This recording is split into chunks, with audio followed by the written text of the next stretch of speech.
오늘은 종교개혁 기념주일입니다. 1517년 10월 31일 마르틴 루터가 성 비텐베르크 성 예배당에 정문에 95개 조항의 반박문을 게시한 지 꼭 500년이 되는 그런 날이 내일 모레 30일입니다. 그래서 개신교는 10월 마지막 주일을 종교개혁 기념주일로 지킵니다. 쉽게 말하면 당시에 부패하고 타락한 교회를 뜻있는 사제들이 목숨을 걸고 모든 기득권이 버려지는 줄 알고도 하나님만 믿고 의지하여 개혁운동을 일으켰습니다. 우리는 그동안에 이 10월 달에 이 종교 개혁자들이 외쳤던 개혁의 5대 교리, 5대 구호라고도, 5대 솔라라고도 하는데, 오직 성경, 오직 예수, 오직 은혜, 오직 믿음, 이렇게 말씀을 들었습니다. 오늘은 오직 하나님께 영광, 이런 제목으로 말씀을 드리려고 합니다. 우리가 이 말씀을 들으려고 할 때는 먼저 우리 자신들을 살펴야 됩니다. 우리 인간은 무엇 때문에 살아야 되느냐, 또 내가 무엇을 위해서 살아야 되느냐, 무엇에 온 생명을 바쳐 힘을 다해서 힘써야 할 일이 무엇이냐 하는 것에 대한 질문을 우리는 스스로 알아야 됩니다. 성경은 정확하게 말을 해줍니다. 인간은 하나님의 영광을 위해서 살아야 된다고. 그런데 하나님의 영광을 중간에서 가로챈 자들이 있었습니다. 오직 하나님께로만 영광이 돌려야 되는데 그 영광을 중간에 사람이 딱 나타나서 가로채는 경우가 있었어요. 그래서 개혁자들이 아니다, 영광은 오직 하나님께만 돌려야 된다, 이렇게 외친 것입니다. 오늘 보면 로마서 11장 36절을 보면은 이는 만물이 주께서 나오고 주로 말미암고 주에게로 돌아갑니다. 그에게, 그러니까 하나님께 영광이 세세에 있을지어다. 이렇게 하나님께만 영광이 세세토록 돌려져야 된다, 그렇게 말씀하고 있는 것입니다. 성경 한 곳을 더 보면은 디모데전서 1장 17절에 영원하신 왕 곧 썩지 아니하고 보이지 아니하고 홀로 하나이신 하나님께 존귀와 영광이 영원 무궁하도록 있을지어다. 아멘. 홀로 하나이신 하나님께 존귀와 영광이 영원 무궁하도록 있을지어다. 이렇게 성경은 하나님께만 영광이 올려져야 된다, 이렇게 강력하게 말씀을 하고 있습니다.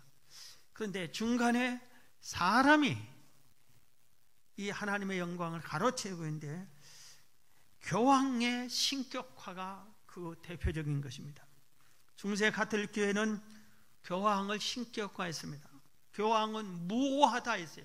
교황은 죄가 없다, 이렇게 한 겁니다. 그렇기 때문에 교황이 내린 신앙의 교리와 교황이 정의를 내리는 것은 변경될 수 없다, 이렇게 했습니다.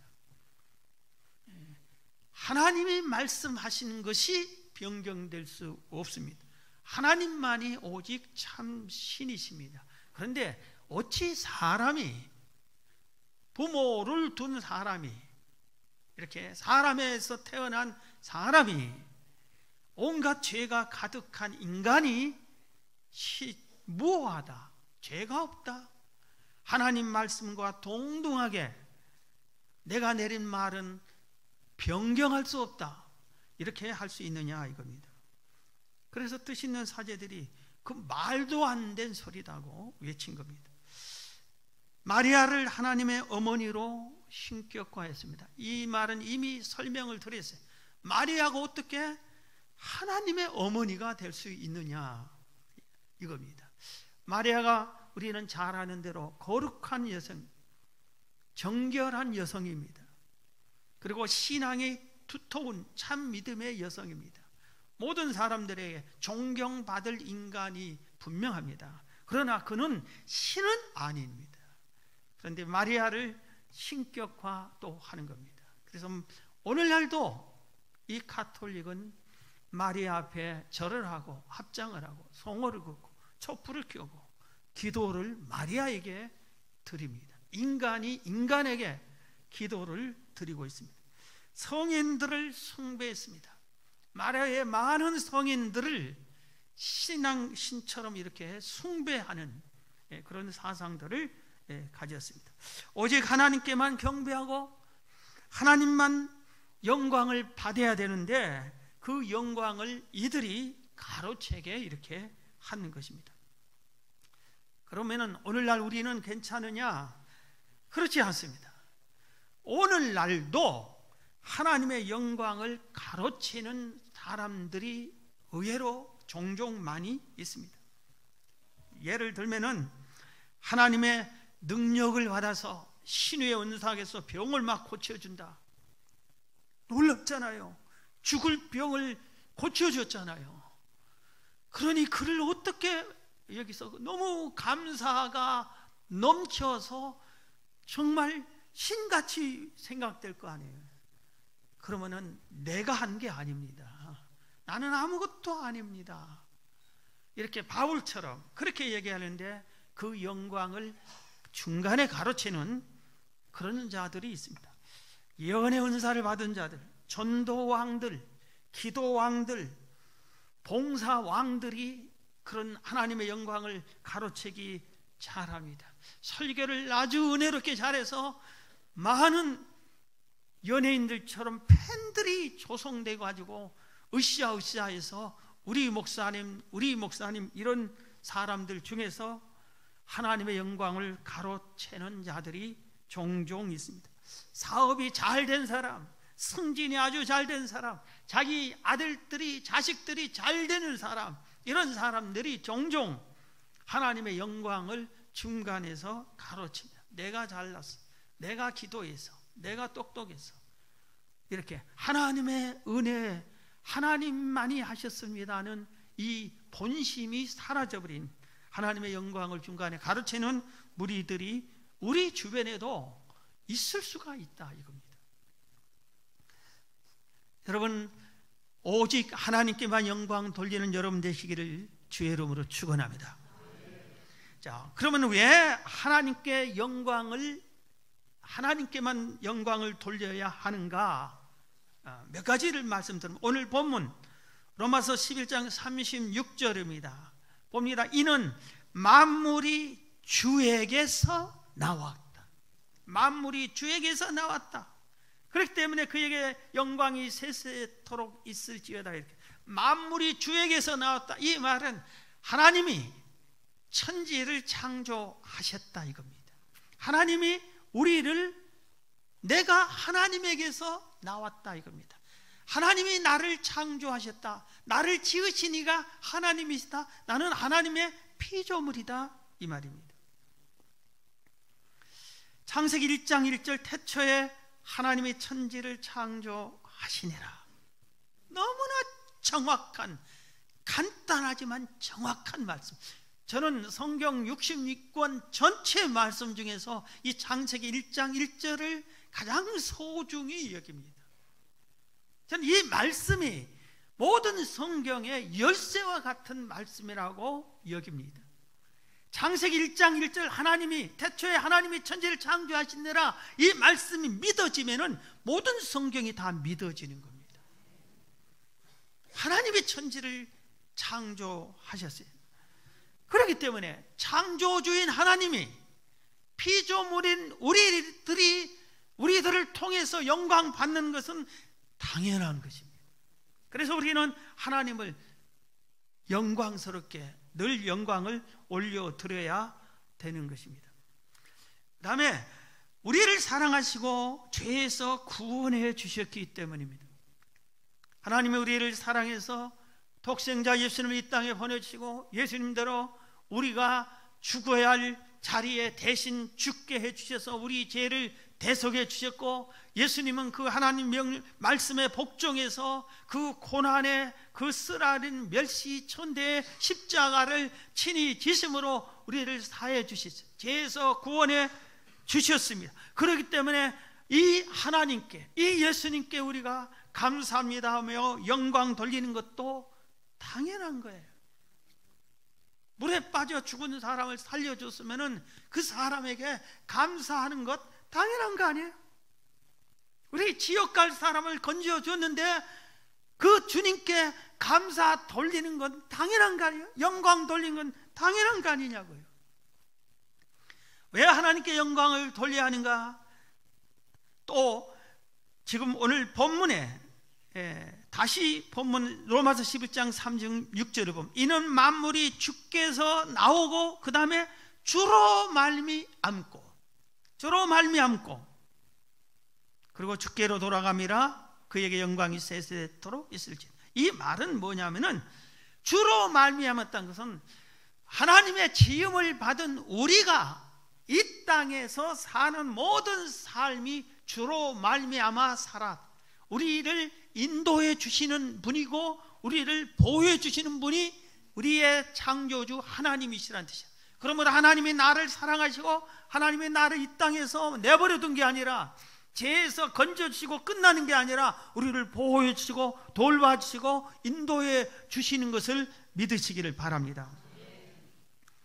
로마서 2장 4절에도 혹 내가 하나님의 인자하심이 너를 인도하여, 하나님의 인자하심이 너를 인도하여, 하나님이 우리를 인도하여. 요한복음 10장 2절 3절에도 문으로 들어가니는 양의 목자라.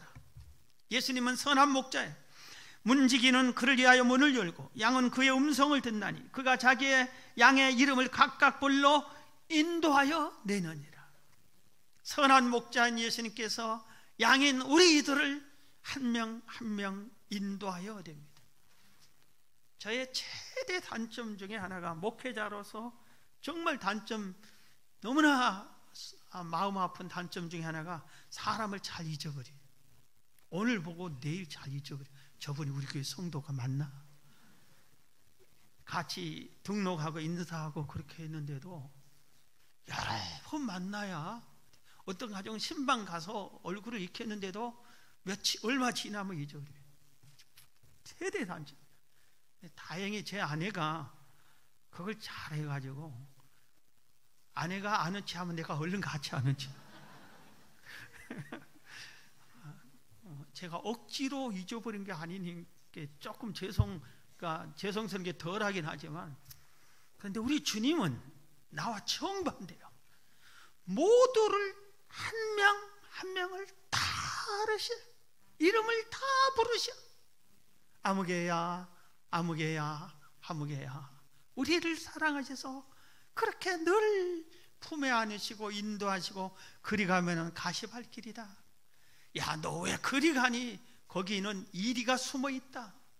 이쪽으로 오너라. 날 따라와야 푸른 풀밭이 있고 샘물이 있다. 우리를 인도해 주지. 우리를 이렇게 인도하시는데 어찌 영광을 돌리지 않겠습니까? 저는 짧지 않은 인생을 살았지만 5번 죽을 고비를 넘겼어요. 참 희한한 인생인 것 같아요. 그 중에 하나를 말씀드리면 9살 때요. 초등학교 아마 2학년이 있어요. 방죽이 있어요. 그러니까 밑으로는 논이고 위로는 밭이고, 우리 집에 언덕 너머에 방죽이 있었어요. 거기 농사 짓기 위해서 그 방죽을 만들어 놓은 겁니다, 농부들이. 근데 여름방학 때 친구들과 함께 거기서 수영하고 놀았어요. 거기 잠자리도 있고 수영도 하고 그렇게 하는데, 내가 어때요? 친구들에 비해서 키가 작잖아요. 친구들이 막 재밌게 노는데 나도 막 재밌게 놀다 그만 약간 깊은 곳으로 내가 빠졌어요. 친구들은 괜찮은데 내가 빠져버린 거예요.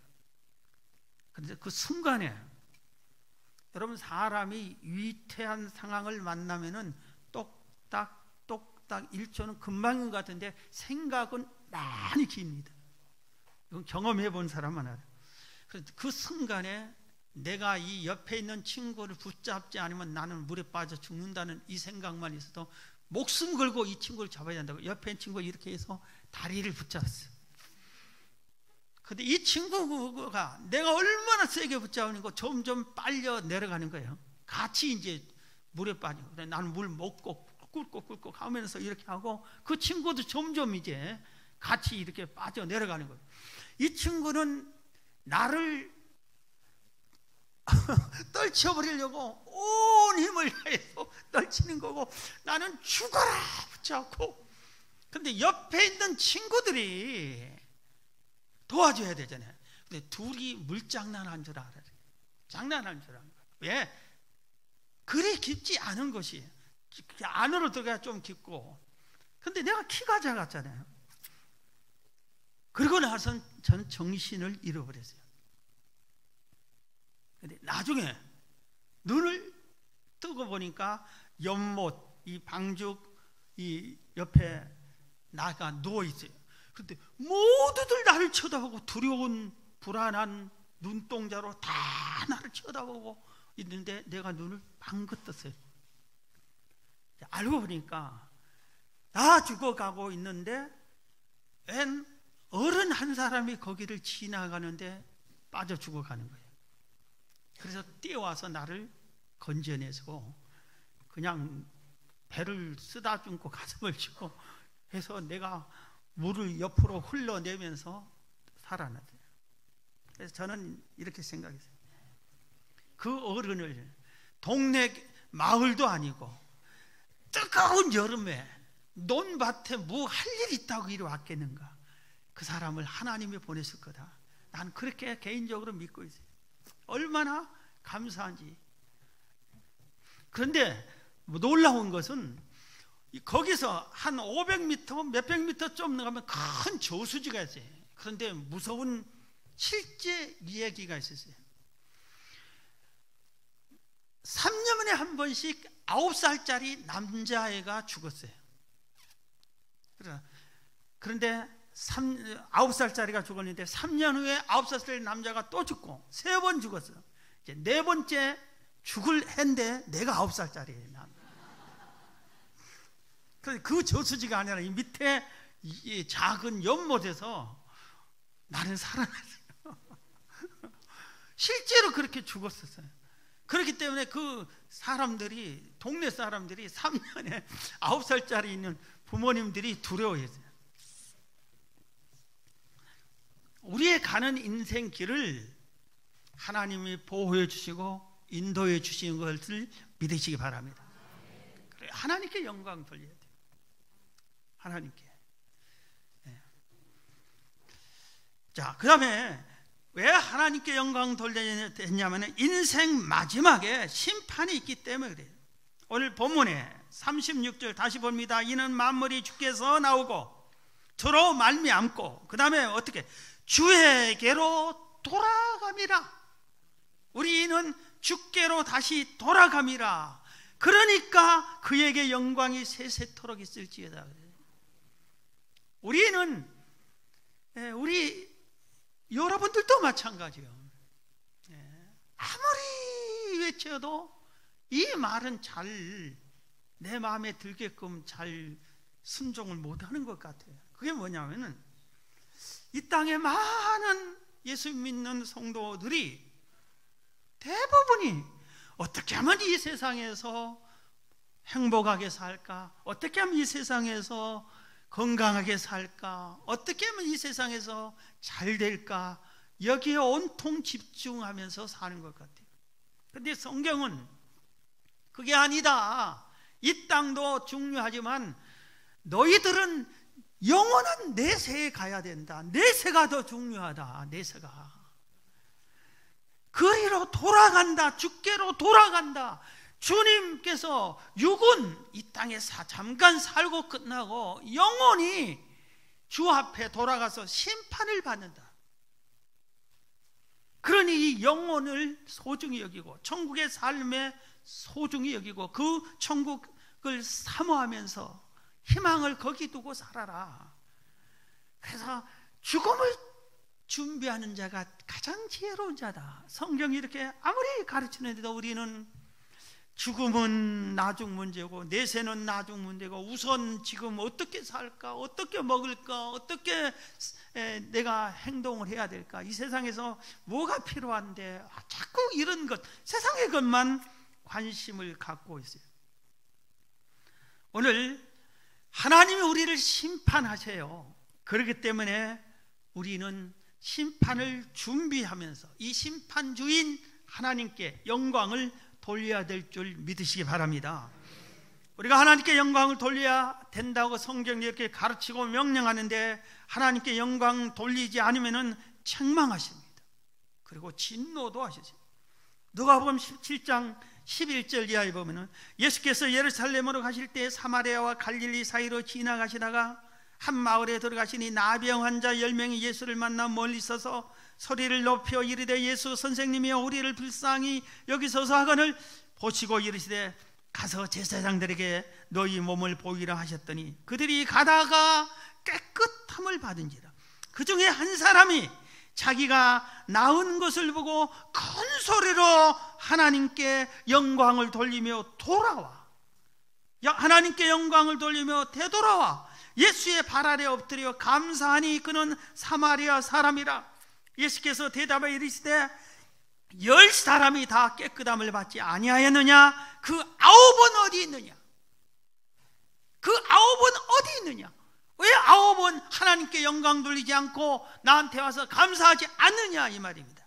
이 이방인 외에는 하나님께 영광을 돌리며 돌아온 자가 없느냐 하시고 그에게 이르시되 일어나 가라, 내 믿음이 너를 구원하였느니라 하시더라. 10명의 나병 환자를 고쳐주셨어요. 그런데 한 명만 큰 소리로 하나님께 영광을 돌렸어요. 하나님, 내 나병을 고쳐주셔서 감사합니다. 영광 받으십시오. 그리고 직접 고쳐준 예수님께 되돌아왔어. 그러니까 나병 환자들 인간적으로 보면 이해가 가. 얼마나 그 당시에 나병 걸린 것이 확인되면은 당장 집에서 쫓겨나고 마을에서 쫓겨나요. 그러니까 얼마나 가족이 그리웠겠어요. 인간 대접 못 받고 오면은 돌로 던져서 가까이 오지 말라 하니까 돌로 얻어맞고 욕먹고 멸시천대 받고 배고프고 춥고. 그런데 나았어. 그래 얼마나 이제 인간이 됐어요. 어서 가서 가족들에게 내 몸 나았다 그러고 싶겠지요. 그런데 한 사람, 그것도 유대인이 아니라 사마리아인 이방인이 하나님께 영광 돌리고 예수님께 엎드려서 감사해요. 그래서 나머지 9명에게 주님이 책망하고 있는 겁니다. 왜 그들은 안 하느냐? 영광 받을 일을 경험했으면, 은혜를 입었으면 당연히 영광을 돌려야지. 하나님께 감사하고 은혜에 보답해야지. 그러면서 책망한 거예요. 영광 돌리지 않는. 히스기야 왕이 죽을 병에 걸렸는데 하나님이 치료해 주니까 히스기야 왕이 그 선하고 훌륭한 왕인데 순간 교만해 가지고 그 은혜를 하나님께 보답하지 아니했더니 하나님이 진노해서 그 나라에 어려움을 주었다고 성경은 말합니다. 영광을 돌리지 않으면 하나님이 책망하시고 진노하셔요. 여러분은 작은 거라도 은혜를 받았을 때 하나님께 영광 돌리시길 축원합니다. 우리의 제사함을 받은 이것은 작은 것이 아니라 이 세상에 가장 큰 거예요.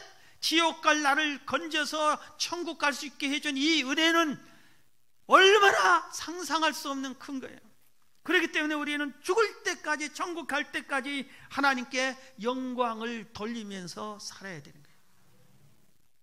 우리 입이 어때요? 하나님께 영광과 감사는 별로 돌리지 않고 구원해 줬고 제사해 줬는데도 불평과 원망과 하나님 너무하십니다 하고 속상해하고 그런 경우가 많지 않나요? 여러분, 하나님께 영광 돌리기를 축원합니다. 자, 그러면 하나님께 영광 돌리는 방법이 뭐냐? 회개입니다. 회개. 개혁자들이 제일 강조하는 것이 회개였습니다. 우리가 잘못됐다, 회개하자, 이겁니다. 그래서 루터가 비텐베르크 교회 정문에 95개 조의 반박문을 게재했는데 제1조, 제2조, 제3조가 회개에 대한 내용이에요. 제1조, 우리 주 예수 그리스도께서 회개하라 하셨다, 우리 회개해야 된다.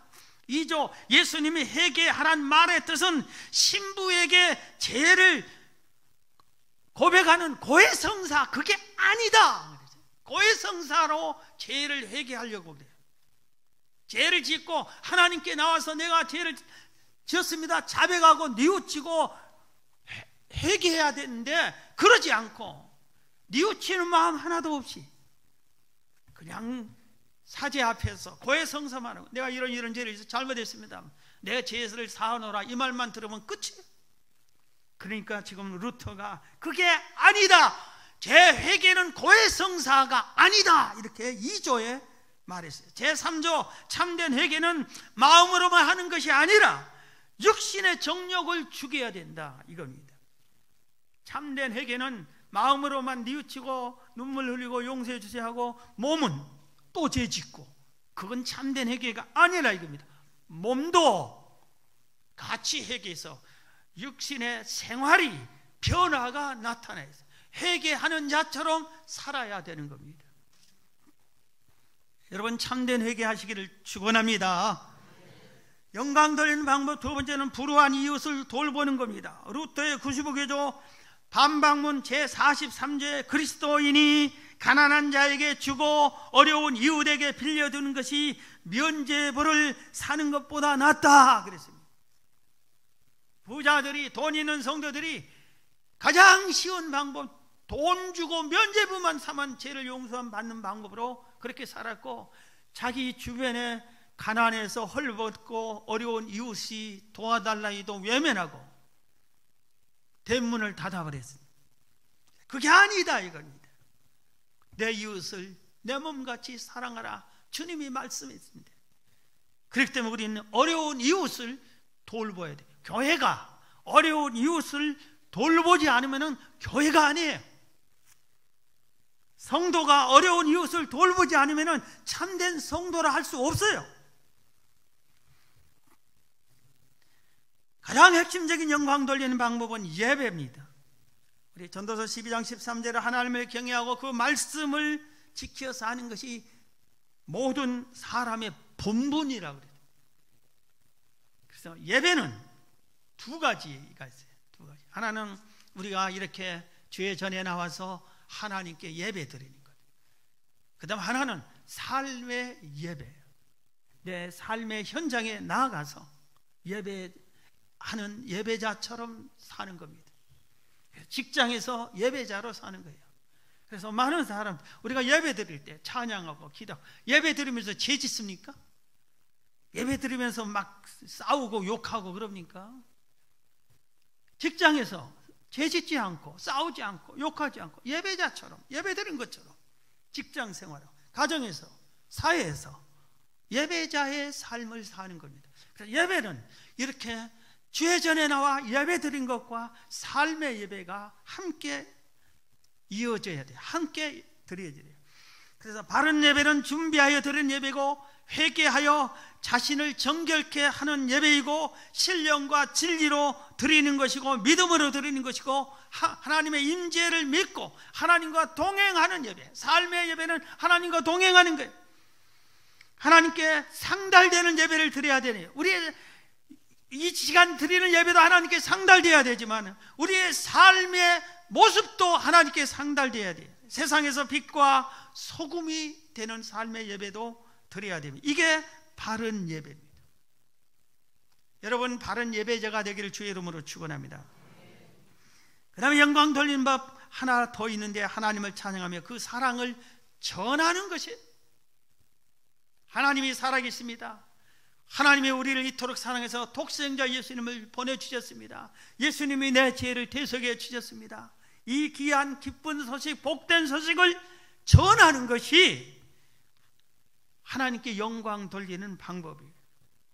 그런데 우리의 입술은 이 기쁜 소식을 전하는 것, 전하지 않아요. 자기 자랑은 막 전하고 싶고 전하면서 주님 자랑, 예수님 자랑, 하나님 자랑, 교회 자랑은 안 해.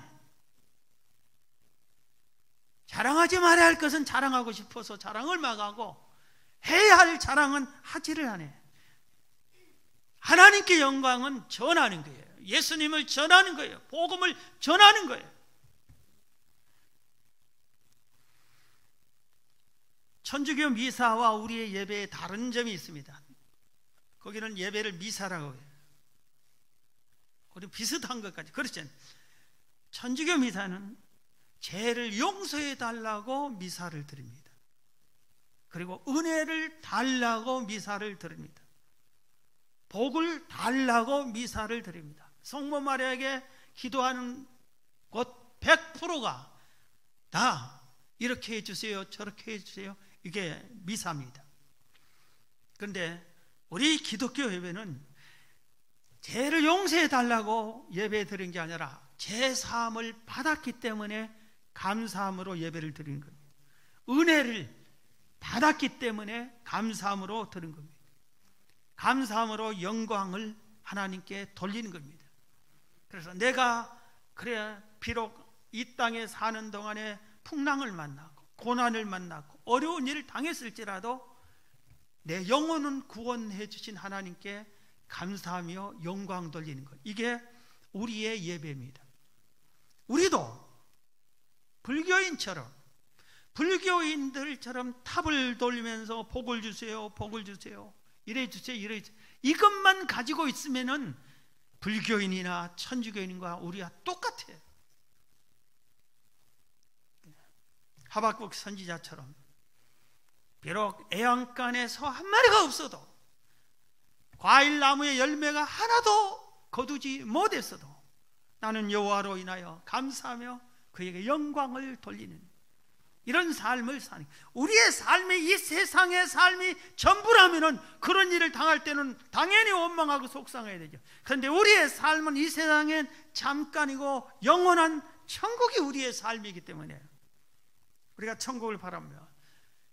이 땅의 삶이, 예수님의 삶이 세상적으로 볼 때는 대성했습니까? 예수님이 30대 젊은 나이에 채찍 맞고 가시에 관 쓰고 옆구리에 창을 찔리고 양손에 못을 받아 저주받은 죽음을 당했는데, 예수님이 3년 동안 복음을 전하러 다닐, 예수님이 이 땅에 저금 통장 하나 없고 집 하나 없고 땅 한 평도 없고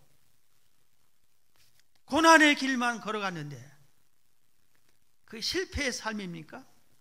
우리를 살리는, 올 인류를 살리는 삶을 살았지 않습니까? 그렇기 때문에 하나님께서 그를 사흘 만에 부활시키고 하나님 보좌 우편에 앉고 만왕을 통치하는 통치권을 주님께 주었어요. 영광을 누리게 하셨어요. 오늘 우리도 마찬가지입니다. 마지막으로 하나님께 영광 돌리는 자에게 주는 상급이 있습니다. 마태복음 19장 27절 28절에 보면은, 이에 베드로가 대답하여 이르되 보소서 우리가 모든 것을 버리고 주를 따랐사오니 그런즉 우리가 무엇을 얻으리까? 베드로가 3년 동안 모든 것을 버리고 주 복음을 위해서, 주를 위해서 희생했는데 우리가 뭘 얻었습니까? 주님은 곧 천국 가버리고 우리만 남아서 뭘 얻습니까?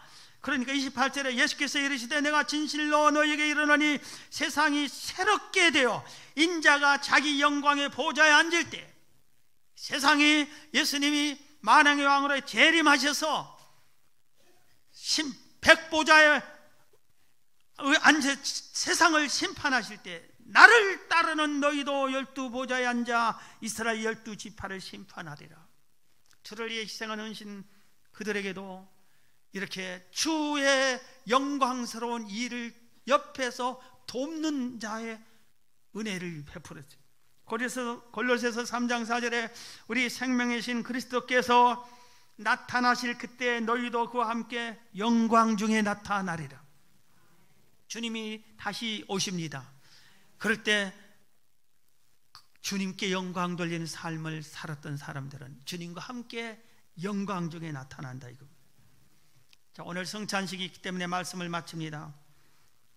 고린도전서 10장 31절을 우리가 다 같이 함께 봉독하고 말씀을 마치겠습니다. 시작. 그런즉 너희가 먹든지 마시든지 무엇을 하든지 다 하나님의 영광을 위하여 하라. 그동안 우리는 먹든지 마시든지 다 내 영광, 내 기쁨, 내 행복을 위해서 했는데 성경은 하나님의 영광을 위해서 하라. 이 말씀을 기억하시고 하나님의 영광, 오직 하나님께 영광 돌리는 삶을 살으시기를 주의 이름으로 축원합니다.